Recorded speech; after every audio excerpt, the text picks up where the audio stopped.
So I didn't quite know what to title this. Um, I wanted to address something that I am just now kind of wrapping my head around. So the title is Why Are Narcissists So Attracted to You? And of course, there have been a lot of things that I have seen specifically because I was concerned about that. Like, I felt like, and just to be completely honest, so every long-term deep relationship that I have had has been with some type of narcissist, whether it be covert, grandiose, or malignant. And I didn't understand. Like, I used to feel like, man, if there's like 10 guys in the room that are amazing, then, if there's 10 guys in a room and 9 of them are amazing, like, I'm going to find the 10th one. Like, oh my God, I love him, right? That's going to be my dude, and he's going to be the most toxic dude in the group. And it was a joke, but I really couldn't figure out how, being an intelligent woman, I always seem to miss the red flags at the beginning. And then I started really educating myself on narcissism. And I realized that there's a couple of components, right? One component is them, but if you really want to heal the other component, you have to understand and accept that it's you. Okay. And I'll probably have to break this down in several different parts because my mind is all over the place. And just as a disclosure or disclaimer, like, I'm not a guru. I don't put out a whole bunch of stuff that's, this is what you're supposed to do. Like, I'm literally growing and learning. But what I can say is that I did learn that they mirror you. So if you are empathic, which I'd have to guess that if you are dealing or have dealt with any sort of narcissist, that you are empathic, right? Meaning that you are one of those people like I am that will give the shirt off your back to help someone. And predators can smell that. It's almost like a sixth sense for them. And somewhere along the beginning of the line, I exuded caring. And without going too deep into it,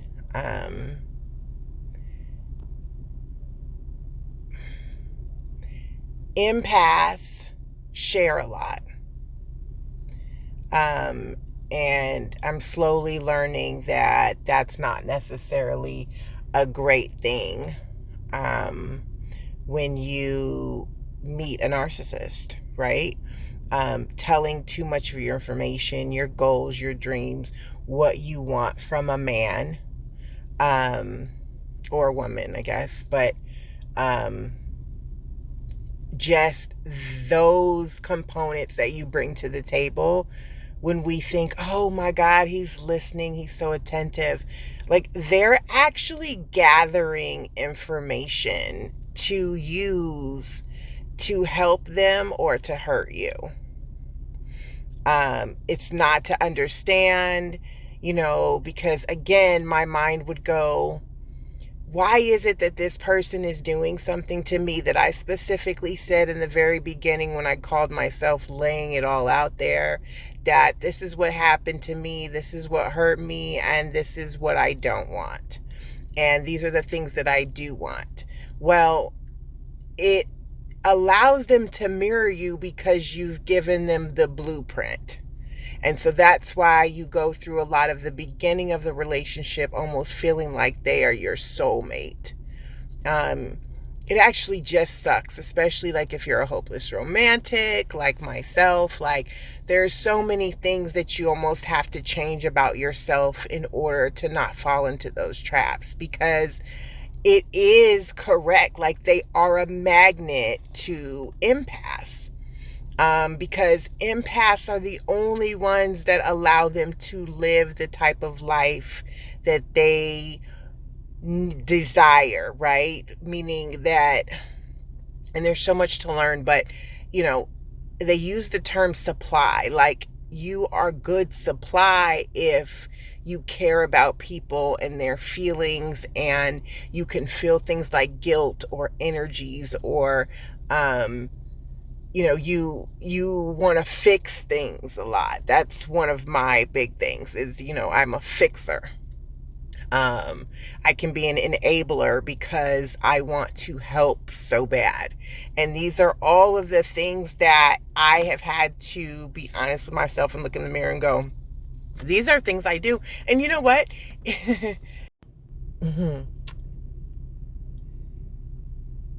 You have to be careful of who you surround yourself with and make sure that they are like-minded. Like, I do have friends that are just like me. Like, if I have a problem or they have a problem, it's almost like it bothers us all not to have a solution. So we're really good together because we love each other and we want to help, and we generally find a solution between all of us because that's just who we are. And you forget that the people that you are dealing with outside of people that have been battle tested are not necessarily like you. They don't deal with situations the same way.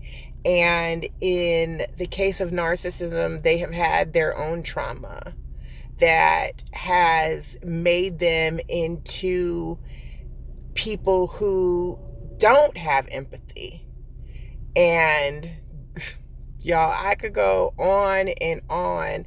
I'm trying to stick to a subject, but I want to pause right there because I want you guys to take in, and this is the reason why I say this, because I do believe that this is so important for healing. I want you to take in what it truly means for someone to not have feelings. And the feelings that they most connect with, if any at all, is anger. I can say that that's pretty much anger and victim.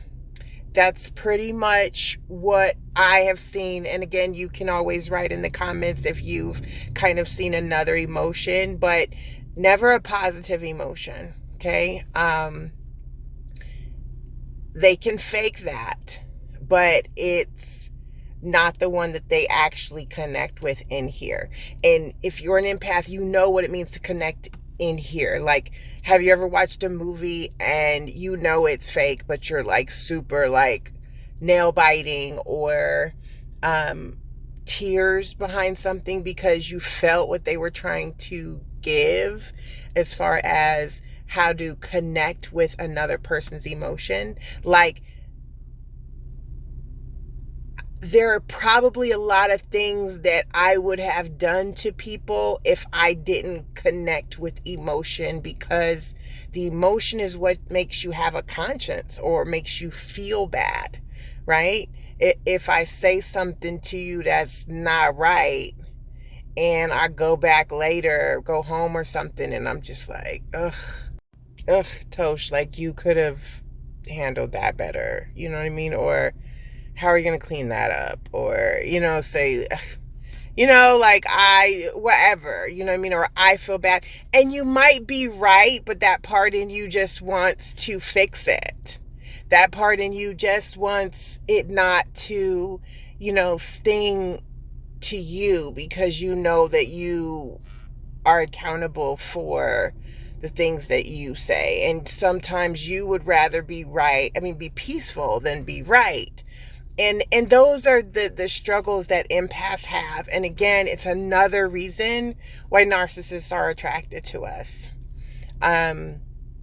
And it's probably something simple that happened that maybe they weren't on the up and up about, and we opted to talk ourselves into letting it go. And they saw that. They saw that they did something that was really warranting of a boundary conversation, and we didn't have it. And in our minds, we processed it differently. And they figured, like, gotcha, got me one, right? So, with that being said, I also want to come to another point, okay? And again, I hope that you took the time. Again, if you're an empath, you probably understand what I'm saying. Like, you really have to wrap your head around the fact that, to not have an emotion is why they are also labeled as being like a little bit underneath psychopath range. Because that's the whole psychopath, right? I can murder somebody if I really can walk away and not even think about it, right? But these people murder us mostly mentally. And I would rather sometimes get hit in the face than to deal with mental abuse. It's like, if my parents ever said, hey, you're going to either be grounded or I'm going to whoop you. My mind says grounding means, like, I have to deal with this and longer, and it's not physical, but it's mental, right? I'm stuck here. I can't do anything. Whereas physically means I can get this whooping and be outside playing in the next 10 minutes, right? So mental is hard because it really takes a different kind of strength to correct something in your brain that you have also gotten because of trauma. So let's go back again to another learning point. I said that they have dealt with their own trauma and we have dealt with our trauma. So here's the theory. The theory is that with narcissists, maybe they were super spoiled. And so, like, everything was centered around them. Or maybe they were super neglected. And so now they have that need for attention. Or they have mentally told themselves that they will, that they will get their attention elsewhere, maybe. You know what I mean? Like, some of these people, at least on the male side of it, have real mother issues. And had I had known that way back when, I would have made a lot of decisions differently. Like, that whole thing about watch how they treat their mother is a big deal. And not just whether or not they're mean to her or disrespectful, but it could also be the other side where it's like, you are entirely too close to your mother. Or she is the blindest woman I've known based on how she's watching you act. I don't know to say it easily. Maybe their mother was on drugs. Maybe they resented their mother on some level for something. But generally, the ones that I've run into have some mother issues, even the ones that claim to love their mother to the moon and back. Or maybe they were traumatized, like, through abuse. But some type of trauma or neglect, or just treated like they could do no wrong. Us, on the other hand, and by us I mean empaths, like, generally we have gone through some trauma too. And again, it could be neglect, it could be abuse. I don't think that it is being super spoiled, but some type of pain. Because I think that the reason why it's like that is because to be empathic, you have to almost inside be in a position where you are giving you're giving in relation to what you would like to receive. Hopefully that made sense. So for me, and that's where I can speak from, I I can remember times of neglect or abandonment in which I now know is neglect and abandonment, but at the time I didn't know. It was just like my feelings were hurt because I didn't feel seen, or I didn't feel seen, or I didn't feel heard. Also, there was some physical abuse that happened. There was some, abandonment stuff that had happened, and I'll go into that in a later date. But for me, like, I was drawn to approval by people, men more importantly, but people in general. So I remember that people's attitudes were, or I felt were, based on whether or not I could make them happy. And so I became a people pleaser. I became codependent. I became a pick-me. I became I can feel your energy is off. What can I do to fix it? Or somebody would tell me a problem, and I mentally made it my problem so much that I would be more stressed out than the person that had the problem. And then I would be resentful because I did more work to fix the problem and then probably wasn't even recognized because of the toxic people I was dealing with. Again, this particular subject could go on and on and on, but I feel like not only is the narcissist attracted to us, but if we are fixers, codependents, and people pleasers, we also have to notice when we are attracted to them. So in order to heal, I believe that my first step to healing, and I am healing now, and all of us are healing from something, but I'm healing now. And my first step was not people telling me that I shouldn't be doing something. I am super intelligent, and let me make sure you know that you are also chosen because empaths are very strong-minded. We can take a lot. Someone who is not as empathic doesn't let a whole lot of stuff ride like this. I was always very much, I admired a girlfriend because first thing smoking, to the left, right? And I didn't understand why I couldn't just let go of things, people. Like, I struggled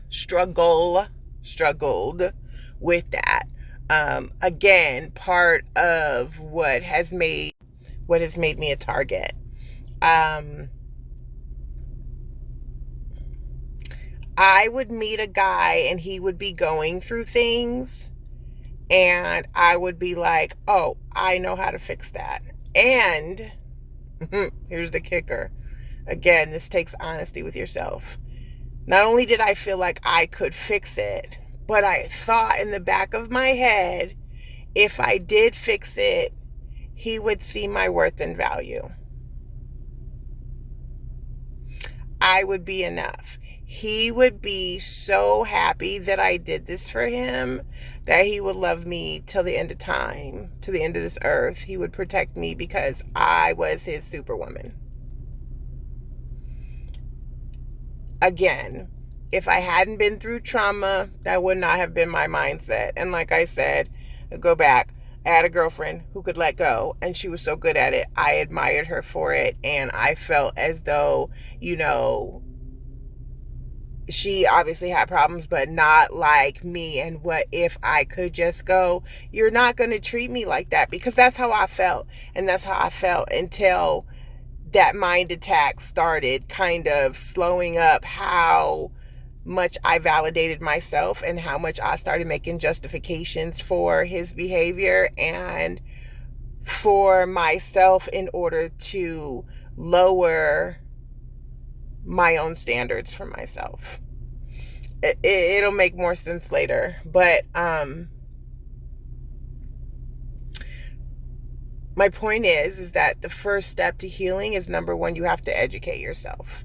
And I don't say educate yourself so you know, oh, well, this is grandiose, this is this, this is this. Yes. If I had known that in my first 2-3 relationships, I probably would have noticed some red flags about the next one. I may not have been in it. One thing that you have to be careful of with education is it will start making you look at people very differently, and you will notice that there's a whole lot more bad people than there are good people out here if you didn't know it already, which I did.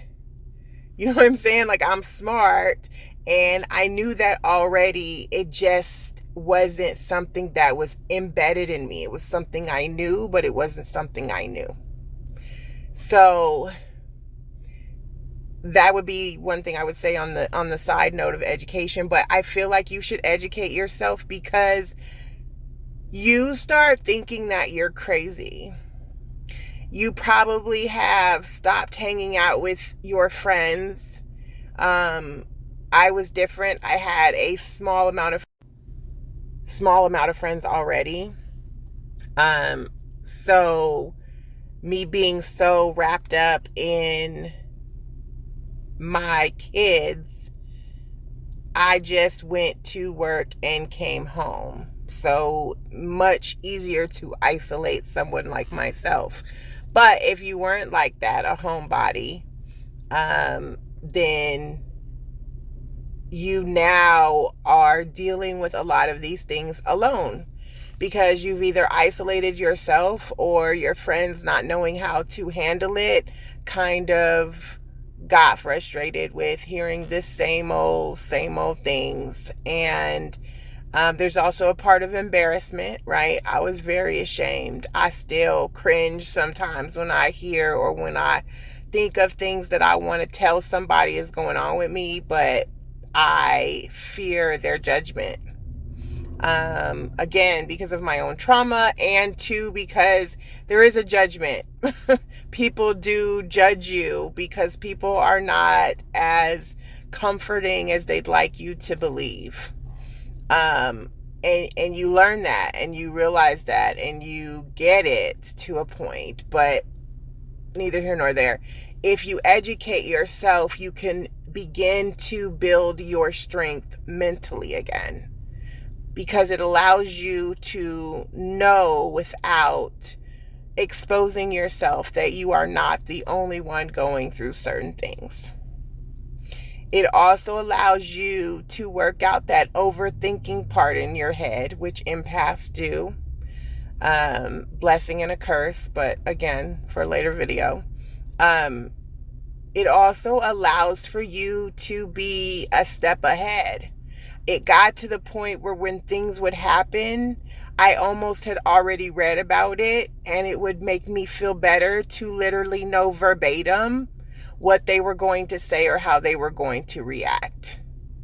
And it's funny, because I swear all men think that they're the first one to, to have game, or to run game. And they think that they wrote the book on it, apparently. But it literally is something that certain types of people actually do the same things. So education is huge, and it was huge for my own personal healing. It was a lifesaver, because I was really down on myself. And it wasn't until I learned that this was an actual game, and that you also could get help.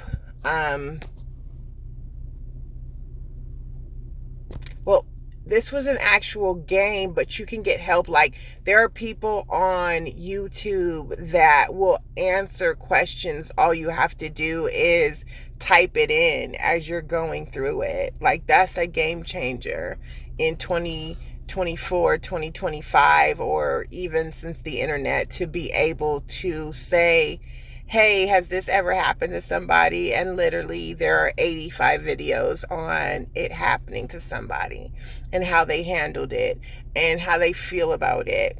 And if it's something that they've done on purpose. There's actual people on the internet that are actual narcissists that can answer questions that just will give you peace.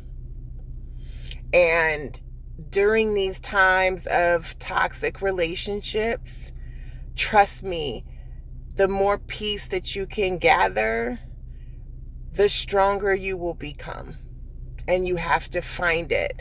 But if you see it first, then you can internalize it, and you see it and internalize it, and you do that and you do that and you keep doing it, and it will mentally allow you to get stronger and to stop crying and to stop being depressed and to stop being like, they're doing this to me, I'm ugly, I'm not smart, I'm not, or whatever devaluing or mess they are putting in your heads. You will start saying that, oh, this is an actual line. Like they're an actual actor in this movie. This is not me. So that's the first thing. The second thing I would say is identify. It's hard. Identify your trauma. Identify the backlash of your trauma. What do you remember about your trauma, and what feeling did it give you, and are you reconnecting with that feeling? So there are lots of other ways to help heal and improve your peace, and I would like to go through those with you by sharing some of my childhood and things. But my suggestion at this point was do those two things: identify and educate. Thank you for listening.